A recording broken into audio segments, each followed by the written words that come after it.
opener up. How's the travel? Everyone get here okay? Yeah, very good. We, as you know, it's quite well documented. Sometimes we've had to go via Doha and that sort of thing, but this time we all business class via London. Well, 95%. Obviously, we couldn't get everyone on, but I mean the bulk of the squad overnight connection to Dublin. So and nice and easy. And I've got to say, thanks to my board and and to the people that look after our club, for us to come on a Sunday, get out of South Africa on a Sunday sends the right message. I've got a whole week to prepare. Yeah? Whereas generally, as you know, teams leave on a Tuesday night, arrive on a Wednesday. So it's nice that whatever extra costs there are, that our board and people that back us have seen the importance of us getting here early. What's your kind of frame of mind coming over here for a final? Like Leinster have their own finals history, but you guys have been to two and not got over the line. But you have a very good record in Ireland. You have a good away record. Look, I mean, I knew you guys were going to ask me, but at the same time, let's be fair, guys. I mean, it's completely different teams, and it's different competitions, and it's different venues, and it's different time of the year.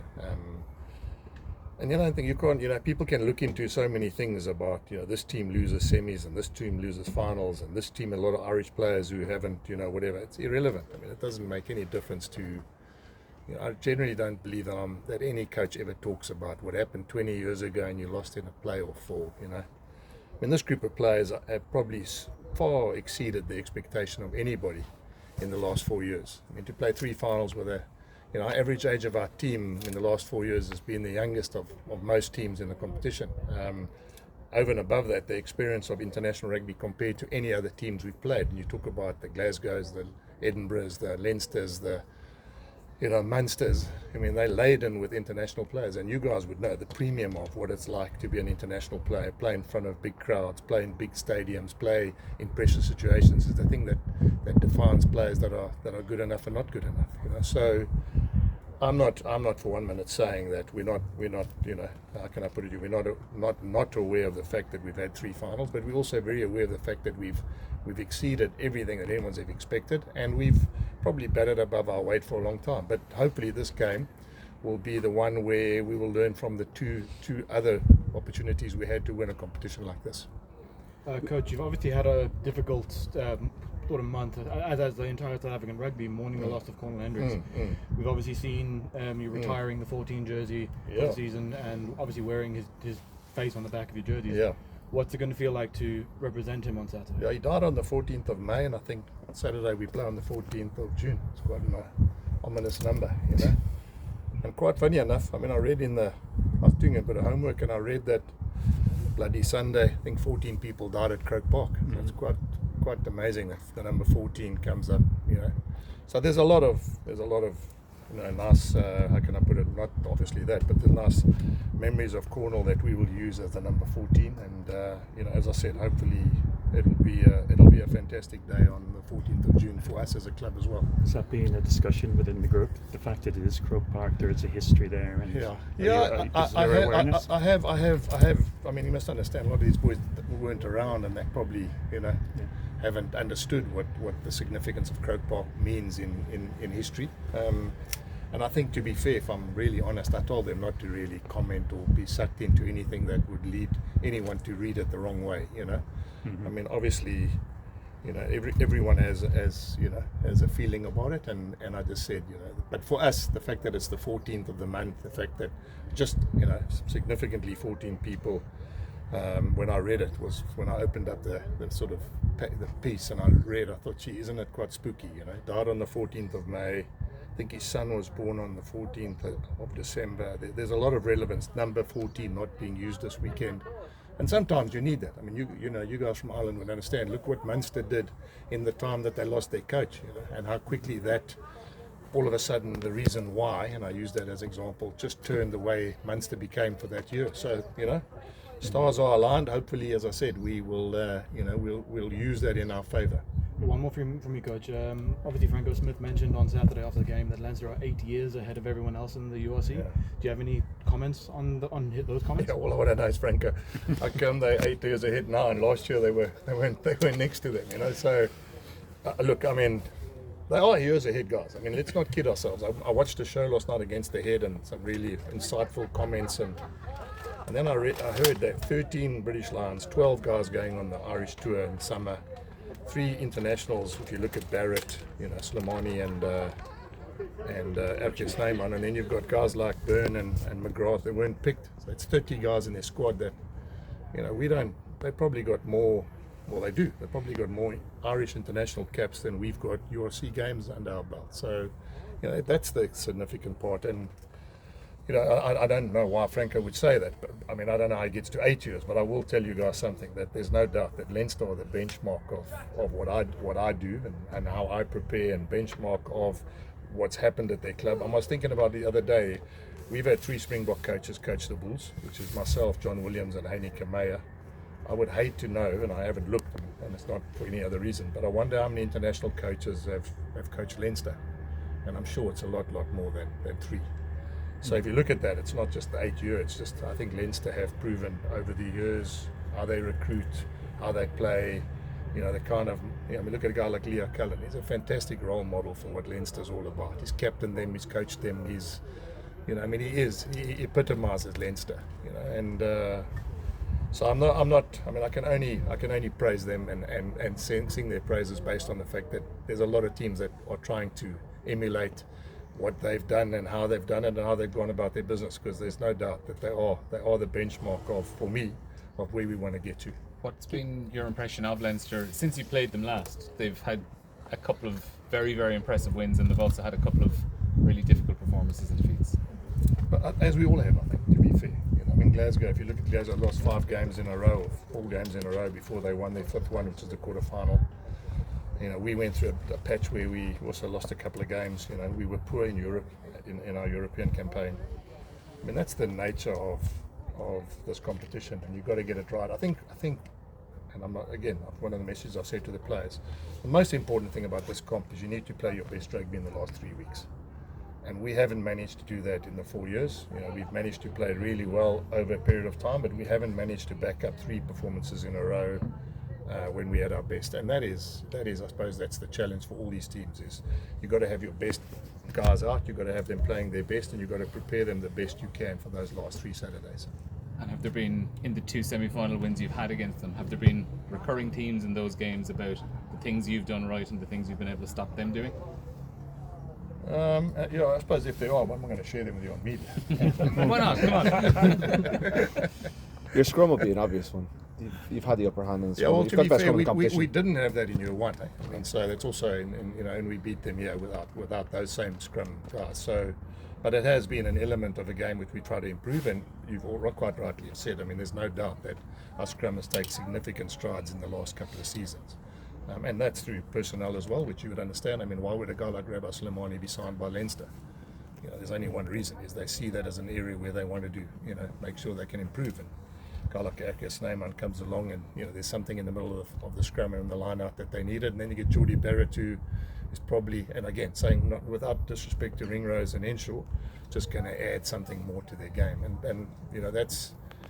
I'm in awe of that, and I'm envious of that, because the reality is it just shows, even with all the class that Leinster produce and the system they have and the academy they have, and they see it important to bring those kind of players into their system, which is, I suppose, every club and every director of rugby and coach would like to be in that situation.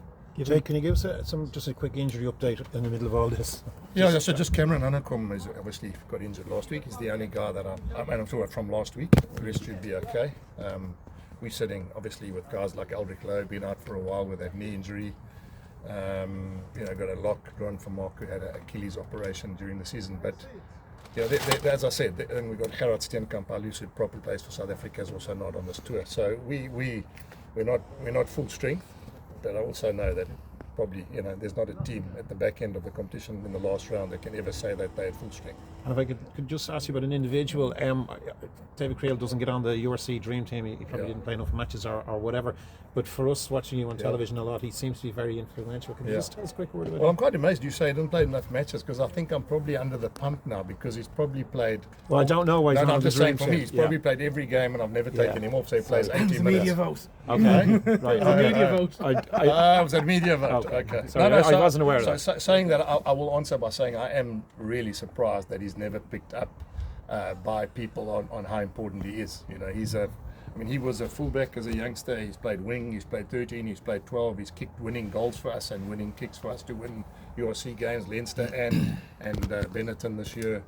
You know, he's one guy who's been with us since day one. I'm talking about from when we started the campaign. I'm almost sure he's played the most minutes for our team in the last 4 years. So you're right when you say, it is incredible that he hasn't been sort of tapped on the shoulder either for national duty, which I'm sure will come, or people that are in and around the game don't see the importance he has to us. And I want to share with you, because I think it's a hell of an important story.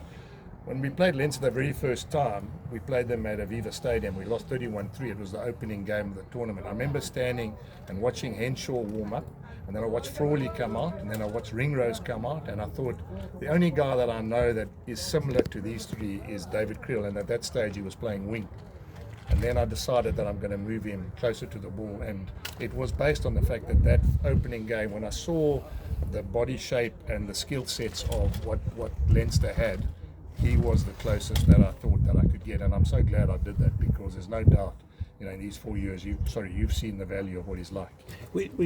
I see Henshaw and Ringrose as slightly different players. So could you just body shape? Eh? Body shape. Yeah. Okay. Could you just tell us quickly, because I'm sort of dominating here, what are David's strengths in particular? Like, say, Gary Ringrose's footwork and attack is brilliant, and Robbie's defence. I think David Kriel is. He's quick enough to be an outside back, so it makes him dangerous inside. He's got incredible passing skills, and defensively he understands defence. I think the reason for that is a bit like Jean de Villiers to me, in that he understands how you want to attack, and therefore he can read the defence. Often people talk about someone's a very good tackler, or there's a hell of a difference. I'm not saying he's not a good tackler, but I'm saying people assume defence means tackling. And I think the one thing he does, he tackles well, but he also understands what you want to do attacking wise. So therefore his defensive understanding is for me is up there like Jean de Villiers was. They know the way you stand and who the danger men are in your setup, and he'll actually read it before you can enact the play. Jake, just one for me. You described this as kind of like a lottery ticket for you guys. Yes. Could you just explain that in a little bit more detail? No, what I said is, if you want to win the lotto, you make sure you've got a ticket. There's only 2 teams who've got a ticket now. That doesn't mean it's a lottery. It just means that if you want to keep yourself alive and you want to win the lotto, there's a very great joke once where a guy asked God every day, please let me win the lotto. Please let me win the lotto. And eventually God said, meet me halfway and buy a ticket. Just given the context you spoke about earlier, what do you think, come to Dublin, if you could win this final, what would that mean for this group, and what do you think that would do for the organisation? It would be massive for us. I mean, we're talking about a club, I don't know, I've read, and again, not everything you read is true, but I've read about the top 15 clubs in the world and the budgets they have, and we weren't mentioned in the top 15, and Leinster, to lose those clubs would be considered one of those top clubs in the world. So, it would be massive for us, and it would be massive for this group too, because I think playing in 3 finals in 4 years shows that they're good enough. But also, I've been around enough to know that there's not a service award. You don't just get to win trophies because you played finals. People think that, but if it's your 3rd final, surely this is the one you win. You could play in 10 finals and never win. I've coached in France to know, and I've seen teams that have, played in finals. I mean, Racing Metro, how many European Cups have they won? None. And I mean, who would have said that? When you look at Racing Metro, there was a period of time where Racing Metro were an incredible team and they still couldn't get over the line. I might have helped me out, but I'm sure they have played quite a few European semi-final and final games. So it made me realise that there's no right to win these games. Sometimes you could play, as I said, many finals and not get over the line. So to get over the line, to answer your question, would be incredible for us. It would be a massive achievement. And especially for this group, because I still don't think they are where they need to be or where they could be. Last question, guys. Just talk a little bit about pressure. Like, it feels like the pressure is on Leinster because of where the final's on, but because of the past record, and there's a sense that they don't handle pressure particularly well. So is it your intention to put them under as much pressure as possible and see how they cope with it? I mean, let's be fair. That's what you do in all games. You try and put people under pressure. And we're under pressure too. There's our 3rd final. People will say, the Bulls, for argument's sake, haven't been able to. We lost one at home that people expected us to win. So, it depends which side of the coin you look at. But rugby is never going to change. You're going to have to put teams under pressure.